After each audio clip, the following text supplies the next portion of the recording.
우리가 중점적으로 알아야 되는 부분은 고생대어의 페름기와 중생대의 백악기, 이 정도라도 좀 알고 가시면 돼요. 이 정도만. 원래는 뭐 실루아르기, 실루리아기 때 뭐 하등한 양치식물이 어떻게 뭐 나타났다, 상륙을 했다. 대몬기라는 그 기간 때는 석송, 속세류, 뭐 고사리 등 양치식물이 나왔구나. 자, 그리고 페름기, 이 제일 중요한 건데, 우리가 보통 거시식물이라는 그 부분이 등장했을 때 좀 중요한 포인트를 보고 있어요. 자, 그래서 페름기 때는 소철, 소나무, 전나무, 은행나무 등의 거시식물이 나타났다. 자, 다시 보겠습니다. 거시식물이 출현한 데는 언제다? 고생대일 수도 있고 아니면 좀 더 세부적으로 페름기라고도 표현을 할 수 있습니다. 그렇게 좀 암기를 해주셔야 되고, 자, 중생대 때는 백악기라는 게 있는데, 백악기에는 뭐다? 속시식물인 화렵수가 나타났구나. 거시와 석시의 출현 시기는 반드시 알고 가셔야 돼요. 뭐 신생대는 보니까 뭐 초본류가 뭐 증가했다, 이 정도 짚으시면 되겠습니다. 그냥 이거는 지나가는 말로 들으셔도 되겠지만, 우리가 보통은 뭐 성캄보리아, 고생대, 중생대, 신생대 이렇게 나누고 있지만은 산림의 역사적으로 봤을 때 우리는 이 두 가지를 좀 중요시 여긴다고 보시면 되겠어요. 공부를 하실 때. 물론 그냥 지질학적 역사로 봤을 때는 성캄보리아대가 88% 정도를 기간을 대부분 차지하고 있기 때문에 거의 46억년의 지구 역사 중에 80% 이상을 다 차지하고 있습니다. 뭐 고생대 7%, 뭐 중생대 3% 이런 식으로 역사 비율을 차지하고 있지만은 우리가 공부하는 데 있어서는 그런 고생대 페름기와 중생대 백악기 이런 특징이 있었다 정도만 보시면 돼요. 뒤쪽에 있는 국내 산림의 면천이 있는데, 요거는 가볍게 그냥 정독 정도만 하시면 될 것 같습니다. 아, 요럴 때 요런 게 있었구나 정도만 알고 가시면 되겠고요. 자, 그래서 넘어가서 이제 우리는 중요한 부분, 이제부터는 서두가 이랬구나 정도 보시면 되겠고, 이제 조림 1반에서 우리가 조림에 대해서 어떤 것이 있는지 수목의 분류부터 해가지고 한번 같이 보도록 하겠습니다. 자, 일반의 분류. 자, 수목의 기본 단위는 뭐다? 자, 내용 보시는 것처럼 수목의 기본 단위는 우리는 종을 기본 단위로 하고 있다. 수목의 기본 단위는 뭐다? 종이다. 자, 그렇게 그 종 중에서도 변종, 품종, 영양계로 또 분류를 하는구나. 자, 종은 뭐다? 생물 분류의 기본 단위로서 생식작용의 계승 가능한 식물군을 말한다. 그래서 우리가 보통 수목을 분류할 때는 종을 기본 단위로 한다는 거. 변종이라는 걸 말 그대로 변이가 생겼다. 변이가 생겼다. 그래서 좀 특징이 달라졌구나 정도로. 품종은 생물 분류학상 종의 하위 단위예요. 그래서 종이 좀 더 큰 단위로 보시면 됩니다. 자, 품종은 그래서 보통 지리적 분포의 어떤 지리적 분포를 기준으로 분류를 한다는 거 정도. 영양계는 뭐다? 수목의 전목, 삽목 등의 무성 증식으로 한 개체가 증가해서 유전적으로 동일한 개체군을 가지는 이러한 걸 우리가 영양계라고 정의를 하는구나. 그렇게 정의만 보고 가시면 됩니다. 보고 가시면 돼요.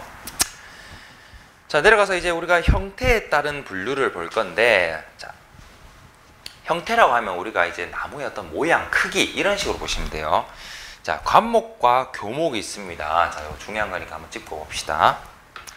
관목은 자, 성숙한 단계의 수고가 5에서 6m 정도로 우리가 정의가 하고 있는데, 상대적으로 봤을 때는 좀 작은 나무구나 정도로 보시면 돼요. 자, 대표 수종으로는 보통 쌀이, 뭐 쥐똥나무, 무궁화, 개나리, 장미, 회양목 이런 것들이 대표적입니다. 자, 그 중에서도 뭐다? 우리가 꼭 알아야 되는 거는 쌀이, 쥐똥나무, 개나리, 회양목, 요게 관목이구나 정도는 알고 가시기 바라겠고요. 교목이란 건 뭐다? 말 그대로 높은 나무, 키 큰 나무예요. 그래서 우리가 보통 성숙 단계에서 수고 10m짜리 이상 되는 거, 10m 정도 되는 거, 그 정도 정의하시면 되겠습니다. 자, 대표 수종으로는 소나무, 낙엽송, 오동, 은행, 포플러 등이 있는데, 자, 그래도 우리가 꼭 알아야 되는 것도, 물론 교목에 엄청나게 많은 양의 수종들이 있을 거예요. 종류가 있을 거예요. 그래도 우리가 꼭 알아야 되는 건 몇 개만 짚고 갑시다. 그래도 자, 교목으로는 소나무, 낙엽송, 은행, 포플러 정도는 알고 가시기 바랍니다.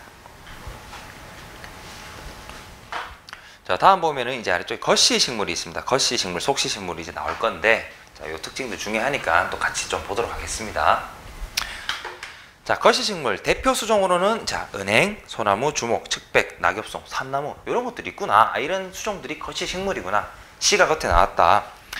자, 그래서 그 특징이 뭐냐? 꽃잎, 꽃받침이 없고 단성화, 그리고 중복 수종은 하지 않는 것이 특징이다. 자, 표 조금씩 참고하시면서 하시면 좀 쉬우실 거예요. 자, 그리고 거시식물의 특징은 어떤 것이 있느냐? 암꽃의 구조가 시방에 없다. 그리고 밑씨가 겉으로 노출됐다. 그래서 겉이에요. 밑씨가 노출됐다.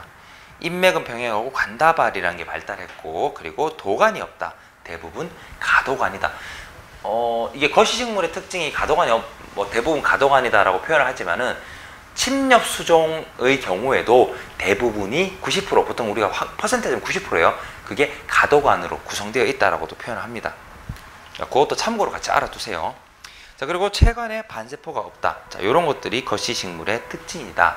보통 그래서 거시식물과 속시식물의 특징을 보통 분류하거나 아니면 요 차이점 같은 거 그런 식으로 우리가 많이 물어보니까 꼭 알고 가셔야 되겠습니다. 자, 그래서 표도 같이 좀 참고를 해주시고요. 자, 다음 속시식물 보면은 대표 수종으로는 상수리, 개나리, 매실, 사과, 느티, 밤나무 등이 있다. 이런 것들이 있고,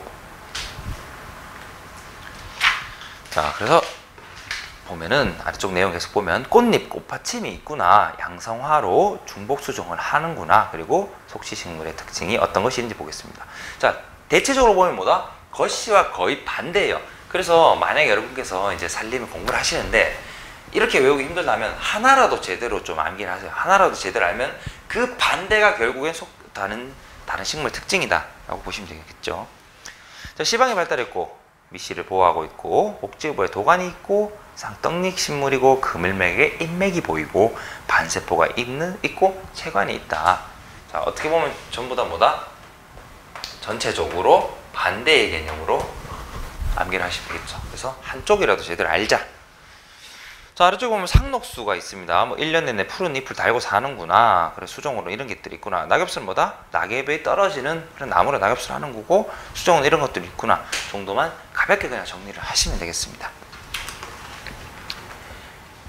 자, 이제 아래쪽에 보시면은 수목의 형태가 있을 겁니다. 자, 이제 아까는 우리가 이제 거시식물, 속시식물이라든지 교목, 관목 이런 것들을 분류를 했다 하면은 이제 전체적인 모양을 가지고 우리가 이제 공부를 할 거예요. 자, 수형이라는 게 있습니다. 나무의 형태를 보통 우리가 수형이라고, 보통 나무의 모양형, 형상, 형자. 자, 동일 수종에서도 환경에 따라서 그 형태가 달라지기도 한다. 당연하겠죠.